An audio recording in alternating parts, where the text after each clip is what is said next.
नमस्कार शेतकरी बांधवांनो, आपण पाहत आहात सत्याची शेती। आज जवळजवळ प्रत्येक कापूस उत्पादक शेतकऱ्यांच्या मनात एकच प्रश्न आहे, इतका खर्च करून कापूस पिकवला पण तरीही कापसाचे भाव का वाढत नाही। संक्रांती आली, हंगाम पुढे सरकतोय पण बाजारात अपेक्षित दर मिळत नाहीत। मग नेमकं कारण काय आहे? आजच्या व्हिडिओमध्ये आपण हे सगळं सोप्या भाषेत समजून घेणार आहोत।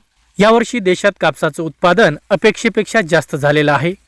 विशेषतः महाराष्ट्र, तेलंगणा आणि मध्य प्रदेशात कापसाची आवक मोठ्या प्रमाणात सुरू आहे। जेव्हा बाजारात माल जास्त येतो आणि खरेदी करणारे कमी असतात तेव्हा दर आपोआप दबावात येतो। सरकारकडून हमी भाव जाहीर आहे पण CCI कडून होणारी खरेदी सर्व ठिकाणी नियमित नाही। अनेक ठिकाणी केंद्रे बंद आहेत। ओलावा, प्रतवारी, कागदपत्रे या कारणामुळे कापूस परत केला जातो।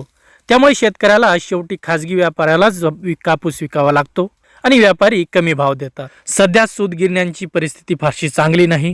सूत विक्री मंदावलेली आहे, निर्यात कमी आहे।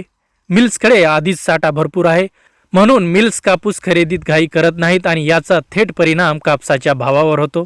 एकीकडे आपण देश कापूस उत्पादक आहे असं म्हणतो, पण तरीही ड्युटी फ्री कापूस आयातीची चर्चा सुरू आहे। बाहेरून स्वस्त कापूस आला तर देशांतर्गत कापसाची मागणी घटते आणि शेतकऱ्याच्या मालाचे भाव दबले जातात। हा मुद्दा शेतकऱ्यांसाठी खूप गंभीर आहे। शेतकऱ्यांची कापूस विक्री करायची काही मजबुरी आहे, ते आपण पाहूयात। त्यात सर्वप्रथम आहे लग्न कार्य, त्यानंतर आहे कर्जफेड, खत औषधांचे पैसे, घर खर्च। या सगळ्यामुळे शेतकरी कापूस साठवून ठेवू शकत नाही आणि कमी भावातही विक्री करावी लागते। ही मजबुरीच व्यापाऱ्यांच्या फायद्याची ठरते। आज कापसाचा बाजार फक्त आपल्या तालुक्यात नाही तर तो जागतिक बाजाराशी जोडलेला आहे। आंतरराष्ट्रीय कापूस दर स्थिर आहे। चीन, बांगलादेशची मागणी कमी आहे। डॉलर, रुपयाचा व्यवहार या सगळ्यांचा परिणाम आपल्या कापसाच्या भावावर होतो। भाव वाढतील की नाही हे ठरेल आवक कमी झाली तर, CCI खरेदी वाढली तर आणि आयात थांबली तर, मिल्सची मागणी वाढली तर तोपर्यंत बाजारात चढ उतार राहणारच आहे। शेतकऱ्यांसाठी सल्ला आहे, शक्य असेल तर एकदम सगळी विक्री करू नका। ओलावा कमी ठेवा, प्रतवारी चांगली ठेवा, बाजाराची रोजची माहिती घ्या, अफवावर विश्वास ठेवू नका।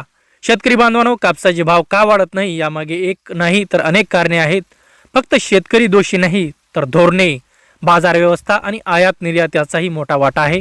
हा व्हिडिओ उपयोगी वाटला असेल तर लाईक करा, शेअर करा आणि सत्याची शेती या चॅनलला सबस्क्राईब करा। धन्यवाद।